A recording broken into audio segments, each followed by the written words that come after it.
दोस्तों जैसा कि आप लोगों को पता है कि अगर आपने एक साइबर कैफे या डिजिटल कैफे खोला है तो आपने सीएससी आईडी जरूर लिया होगा। अगर आपने सीएससी आईडी नहीं लिया है तो आपको बहुत सारी सर्विस पोर्टल आईडी लेनी पड़ती है। जब आप दोस्तों यहाँ पे देखेंगे तो सीएससी में बहुत सारी सर्विस आपको देखने को मिल जाती है। जैसे कि आप यहाँ पे देख सकते हैं कि यहाँ पे सीएससी में बहुत सारी सर्विस आपको देखने को मिलती है। अगर आप यही सर्विस और भी पोर्टल में चाहते हैं तो वहां पे भी आपको देखने को मिलती है, लेकिन वहां पे चार्जेबल होती है। अगर आप चाहते हैं बिल्कुल फ्री में, आप इससे मतलब जो सीएससी में सर्विस है उतनी सारी सर्विस तो नहीं मिलेगी, लेकिन इससे कम सर्विस मिलेगी और उस सर्विस का आप यूज भी कर सकते हैं। तो यहां पे आ चुकी है इंडियन पोस्ट पेमेंट बैंक की सर्विस पोर्टल आईडी, जहां पे आप ये सभी काम कर सकते हैं, जैसे कि कैश विड्रॉल का काम कर सकते हैं और कैश डिपॉजिट का काम कर सकते हैं। उसके बाद यहां पे आधार सीडिंग का काम कर सकते हैं। उसके बाद मोबाइल ईमेल अकाउंट अपडेट कर सकते हैं अकाउंट नंबर में। उसके बाद अकाउंट ओपनिंग भी कर सकते हैं। मतलब जितने सारे सर्विस आप यहां पे देख रहे हैं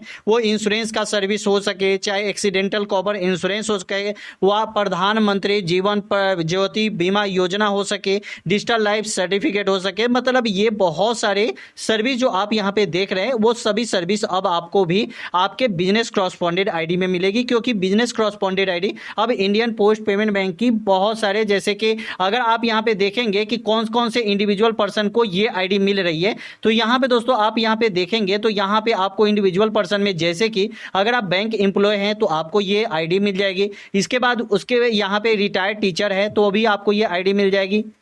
रिटायर्ड गवर्नमेंट एम्प्लॉय है तो भी आपको ये आईडी मिल जाएगी, या एक सर्विसमैन है तो भी आपको ये आईडी मिलेगी। उसके बाद यहाँ पे public call office PCO operator हैं तो भी आपको ये आईडी मिल जाएगी। उसके बाद किराना दुकान है, अगर आपका मेडिकल का दुकान है, फेयर प्राइस का दुकान है तो भी आपको ये आईडी आपको मिल जाएगी। उसके बाद यहाँ पे small saving scheme government of India की तरफ से इंश्योरेंस कंपनी भी, आप इंश्योरेंस भी करते हैं तो भी आपको ये आईडी मिल जाएगी। अगर आप सीएससी आईडी आपके पास है, जैसे कि मैंने पहले ही बताया है कि अगर आपके पास सीएससी की भी आईडी है तो भी आपको ये सर्विस लेनी चाहिए, ठीक है। क्योंकि दोस्तों देखिए, पहला तो ये गवर्नमेंट की, मतलब government Indian post payment bank का है, ठीक है। तो ये अभी इंडिविजुअल बिजनेस क्रॉसपॉन्डेड आईडी प्रोवाइड कराई जा रही है लगभग सभी लोगों को, ठीक है।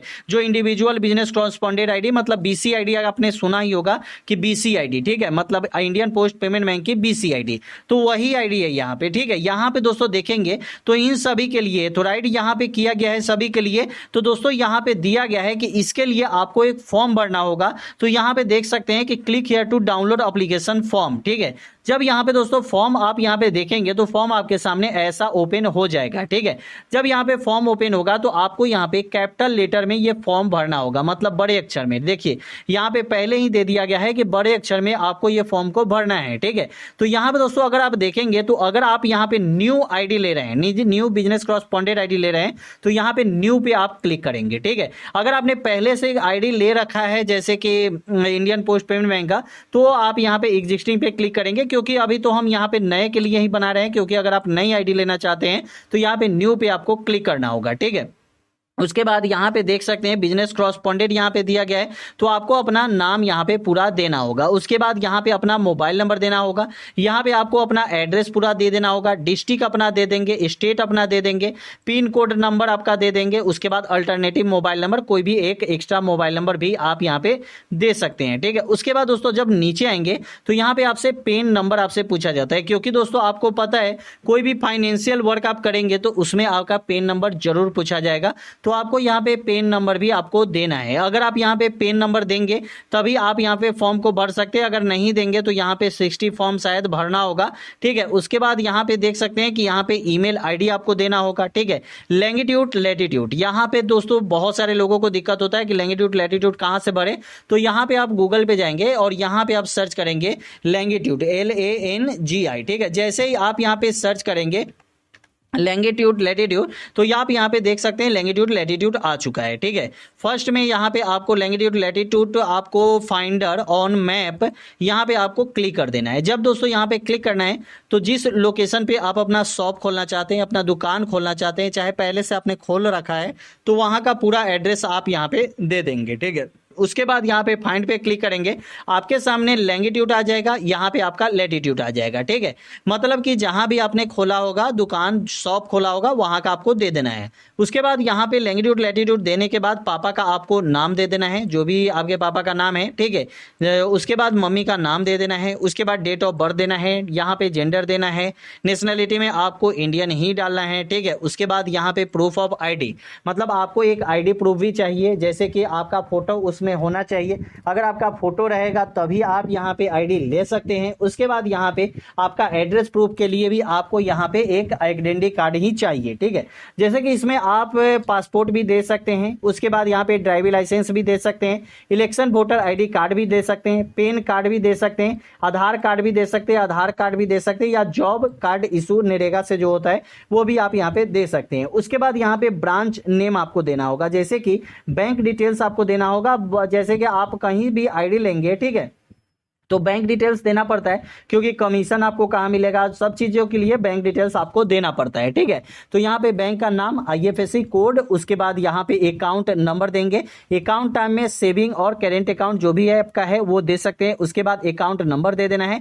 यहाँ पे आपको उस दिन का डेट दे देना है जिस दिन आप ये फॉर्म भर के जमा करने वाले हैं, और उसके बाद यहाँ पे प्लेस आपको दे देना है। जब यहाँ पे ये सब कुछ आप दे देंगे, उसके बाद यहाँ पे आपको क्या करना है कि आपको यहाँ पे साइन करके दुकान का मोहर दे देना है। यहाँ पे दिया गया है कि business correspondent signature and stamp. ठीक है, तो यहाँ पे अगर आप सिग्नेचर करना चाहते हैं सिग्नेचर भी करेंगे, लेकिन आपको यहाँ पे अपने दुकान का मोहर भी देना होगा। ठीक है, तो ये सब कुछ देने के बाद आपको यहाँ पे दिया गया है कि इसके साथ आपको एक आधार कार्ड या ड्राइविंग लाइसेंस या वोटर कार्ड, ये सब आपको अटैच करना होगा, कोई एक डॉक्यूमेंट अटैच करना होगा। फिर आपको बैक आना होगा। बैक आने के बाद यहाँ पे आपको दिया गया है सर्कल एंड ब्रांच, आपको कहाँ से पता चलेगा। सर्कल एंड ब्रांच के लिए यहाँ पे आप क्लिक, यहाँ पे सर्कल एंड ब्रांच पे क्लिक करेंगे।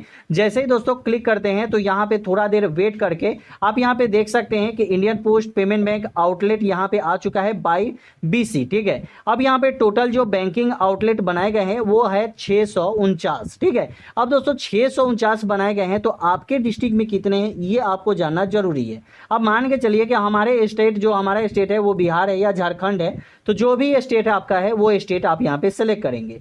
उसके बाद आपके स्टेट में क्या है, जितना भी होगा, जैसे टोटल यहाँ पे दे देगा कि 38 बैंकिंग आउटलेट है, तो यहाँ पे 38 बैंकिंग आउटलेट दिया जाएगा। ठीक है, यहाँ पे कॉन्टेक्ट पर्सन का नाम भी आपसे पूछा जाएगा। ठीक है, उनका नंबर भी रहेगा, ईमेल आईडी भी रहेगा, और आपको बैंकिंग आउटलेट एड्रेस भी रहेगा, जहाँ पे इंडियन पोस्ट पेमेंट बैंक की जो ऑफिस है वहाँ का भी रहेगा।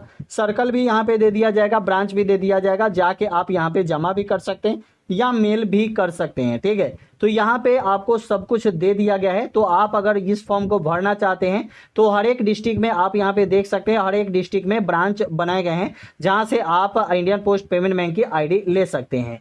इंडियन पोस्ट पेमेंट बैंक की बीसी आईडी ले सकते हैं, मतलब बिजनेस कॉरस्पॉन्डेंट आईडी। ठीक है, देखिए दोस्तों, आगे चल के ऐसा भी हो सकता है, ठीक है, ऐसा भी हो सकता है कि आपको यहाँ पे मतलब आधार का भी काम मिल सके आगे चल के। अभी आपको नहीं मिलेगा इसमें, लेकिन आगे चल के ऐसा हो सकता है कि आधार का भी काम आपको इसमें मिल जाए। क्योंकि दोस्तों आपको पता होगा सीएससी में पहले आधार का काम नहीं मिलता था, लेकिन आगे आने के बाद आज सीएससी में आधार का काम भी मिलने लगा। और भी बहुत सारी ऐसी कंपनियां हैं जहां पे आधार का काम नहीं मिलता था, लेकिन धीरे धीरे आधार का काम मिलने लगा।